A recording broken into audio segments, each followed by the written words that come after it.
आज़ादी का अमृत महाउत्सव ਨੂੰ ਸਮਰਪਿਤ ਆਜ਼ਾਦੀ का सफ़र तहत ਅਸੀਂ ਭਾਰਤ ਦੀ ਆਜ਼ਾਦੀ ਵਿੱਚ ਯੋਗਦਾਨ ਪਾਉਣ ਵਾਲੇ ਵੱਖ-ਵੱਖ ਮੰਨੇ ਪ੍ਰਮੰਨੇ ਅਤੇ ਗੁਮਨਾਮ ਆਜ਼ਾਦੀ ਸੰਗਰਾਮੀਆਂ ਦੇ ਜੀਵਨ ਦੇ ਪਹਿਲੂਆਂ ਤੋਂ ਤੁਹਾਨੂੰ ਜਾਣੂ ਕਰਵਾਉਂਦੇ ਹਾਂ। ਇਸ ਤੋਂ ਇਲਾਵਾ ਆਜ਼ਾਦੀ ਦੇ ਸੰਘਰਸ਼ ਨਾਲ ਜੁੜੀਆਂ ਹੋਰ ਗਤੀਵਿਧੀਆਂ ਬਾਰੇ ਵੀ ਦੱਸਦੇ ਹਾਂ। ਅੱਜ ਦੀ ਕੜੀ ਵਿੱਚ ਅਸੀਂ ਤੁਹਾਨੂੰ ਦੇਸ਼ ਦੇ ਸਾਬਕਾ ਰਾਸ਼ਟਰਪਤੀ ਵਰਾਗਿਰੀ ਵੈਂਕਟਗਿਰੀ, ਸੁਤੰਤਰਤਾ ਸੈਨਾਨੀ ਵਿਨੋਦ ਕਿਨਾਰੀਵਾਲਾ ਅਤੇ ਸ਼ਹੀਦ ਕੁਨਾਰ ਸਿੰਘ ਬਾਰੇ ਜਾਣਕਾਰੀ ਦੇ ਰਹੇ ਹਾਂ।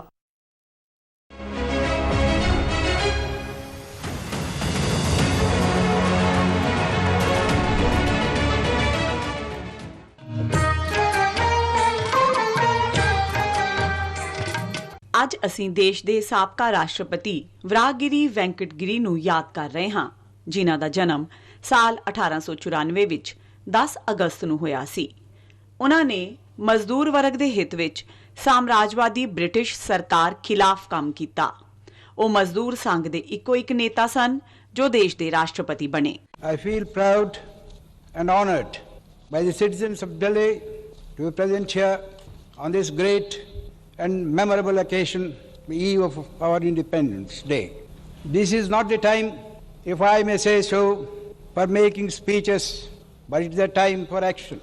In the first instance, we should remember the great martyrs, our great leaders, our father of the nation, our ex-prime ministers, who have sacrificed their all for securing independence. Berhampur ਅਤੇ ਮਦਰਾਸ ਵਿੱਚ ਆਰੰਭਿਕ ਸਿੱਖਿਆ ਦੇ ਬਾਅਦ ਗਿਰੀ 1913 ਵਿੱਚ ਡਬਲਿਨ ਵਿੱਚ ਵਕਾਰੀ ਕਿੰਗਸ ਇਨ ਵਿੱਚ ਸ਼ਾਮਲ ਹੋਣ ਲਈ ਗਏ। ਆਇਰਲੈਂਡ ਵਿੱਚ ਉਹ ਆਇਰਿਸ਼ ਵਿਰੋਧੀ ਅੰਦੋਲਨ ਦੇ ਵੱਡੇ ਨੇਤਾਵਾਂ ਦੇ ਨੇੜਲੇ ਸੰਪਰਕ ਵਿੱਚ ਆਏ। ਇਸ ਵਿੱਚ 19ਵੀਂ ਸ਼ਤਾਬਦੀ ਦੇ ਮੱਧ ਵਿੱਚ ਲੰਮੇ ਸਮੇਂ ਤੱਕ ਉਹ ਕੰਮ ਕਰਦੇ ਰਹੇ। ਉੱਥੋਂ ਦੇ ਪ੍ਰਧਾਨ ਮੰਤਰੀ ਇਮਾਨ ਡੀ ਵਲੇਰਾ ਵੀ ਸ਼ਾਮਲ ਸਨ। ਗਿਰੀ ਦੀ ਮੁਲਾਕਾਤ ਮਹਾਤਮਾ ਗਾਂਧੀ ਨਾਲ 1914 ਵਿੱਚ ਹੋਈ, ਜਦ ਉਹ ਲੰਡਨ ਆਏ। ਗਿਰੀ ਇੱਕ ਨੌਜਵਾਨ ਵਿਦਿਆਰਥੀ ਦੇ ਰੂਪ ਵਿੱਚ ਉਹਨਾਂ ਨੂੰ ਮਿਲਣ ਗਏ। ਵਾਪਸ ਪਰਤਣ ਤੇ ਗਿਰੀ ਨੇ ਮਦਰਾਸ ਹਾਈ ਕੋਰਟ ਵਿੱਚ ਪੰਜੀਕਰਨ ਕਰਵਾ ਲਿਆ, ਪਰ 1920-21 ਦੌਰਾਨ ਸੁਤੰਤਰਤਾ ਸੰਗਰਾਮ ਵਿੱਚ ਸ਼ਾਮਲ ਹੋਣ ਲਈ ਉਹਨਾਂ ਨੇ ਪ੍ਰੈਕਟਿਸ ਛੱਡ ਦਿੱਤੀ। ਉਹਨਾਂ ਨੂੰ ਪਹਿਲੀ ਵਾਰ 1922 ਵਿੱਚ ਸ਼ਰਾਬ ਦੀਆਂ ਦੁਕਾਨਾਂ ਦੀ ਨਿਲਾਮੀ ਦੇ ਵਿਰੁੱਧ ਧਰਨਾ ਦੇਣ ਦੇ ਸਿਲਸਿਲੇ ਵਿੱਚ ਗ੍ਰਿਫਤਾਰ ਕੀਤਾ ਗਿਆ।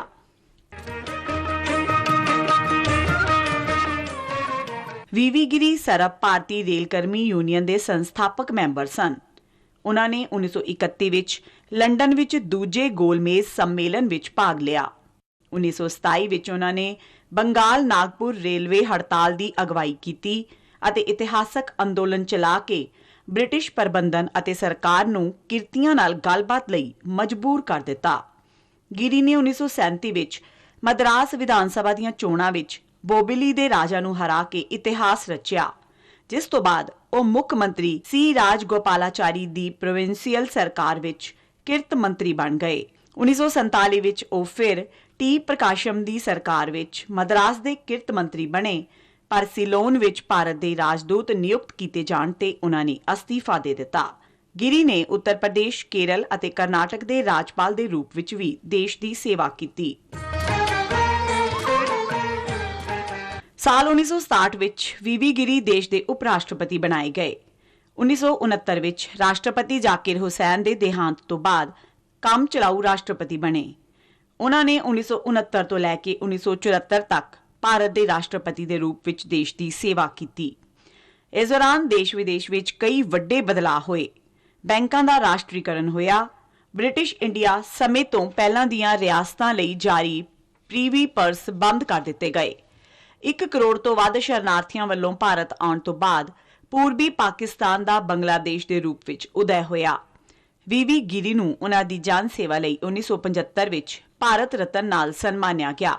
ਇਸ ਮਹਾਨ ਰਾਸ਼ਟਰਵਾਦੀ ਨੂੰ ਨਮਨ। ਅੱਜ ਅਸੀਂ ਸੁਤੰਤਰਤਾ ਸੈਨਾਨੀ ਵਿਨੋਦ ਕਿਨਾਰੀਵਾਲਾ ਨੂੰ ਵੀ ਯਾਦ ਕਰ ਰਹੇ ਹਾਂ, ਜਿਨ੍ਹਾਂ ਦਾ ਦੇਹਾਂਤ 1942 ਵਿੱਚ 10 ਅਗਸਤ ਨੂੰ ਹੋਇਆ ਸੀ। ਕਿਨਾਰੀਵਾਲਾ ਦਾ ਜਨਮ 20 ਸਤੰਬਰ 1924 ਨੂੰ ਗੁਜਰਾਤ ਦੇ ਅਹਿਮਦਾਬਾਦ ਵਿੱਚ ਹੋਇਆ ਸੀ। ਉਹਨਾਂ ਨੇ 8 ਅਗਸਤ 1942 ਨੂੰ ਸ਼ੁਰੂ ਹੋਏ ਭਾਰਤ ਛੱਡੋ ਅੰਦੋਲਨ ਵਿੱਚ ਪੂਰੀ ਸਰਗਰਮੀ ਨਾਲ ਹਿੱਸਾ ਲਿਆ।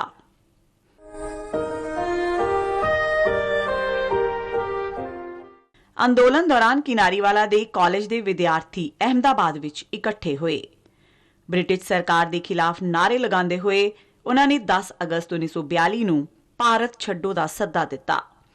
ਪੁਲਿਸ ਦੇ ਸਹਾਇਕ ਕਮਿਸ਼ਨਰ ਆਪਣੇ ਪੁਲਿਸ ਬਲ ਨਾਲ ਅੰਦੋਲਨ ਵਾਲੀ ਜਗ੍ਹਾ ਤੇ ਪਹੁੰਚ ਗਏ ਤੇ ਵਿਦਿਆਰਥੀਆਂ ਤੇ ਗੋਲੀ ਚਲਾਉਣ ਦਾ ਹੁਕਮ ਦਿੱਤਾ। ਇਸ ਗੋਲੀਬਾਰੀ ਵਿੱਚ ਵਿਨੋਦ ਕਿਨਾਰੀਵਾਲਾ ਅੰਦੋਲਨ ਵਾਲੀ ਜਗ੍ਹਾ ਤੇ ਹੀ ਮਾਰੇ ਗਏ। ਇਸ ਜਾਂਬਾਜ਼ ਸ਼ਹੀਦ ਨੂੰ ਨਿੱਘੀ ਸ਼ਰਧਾਂਜਲੀ।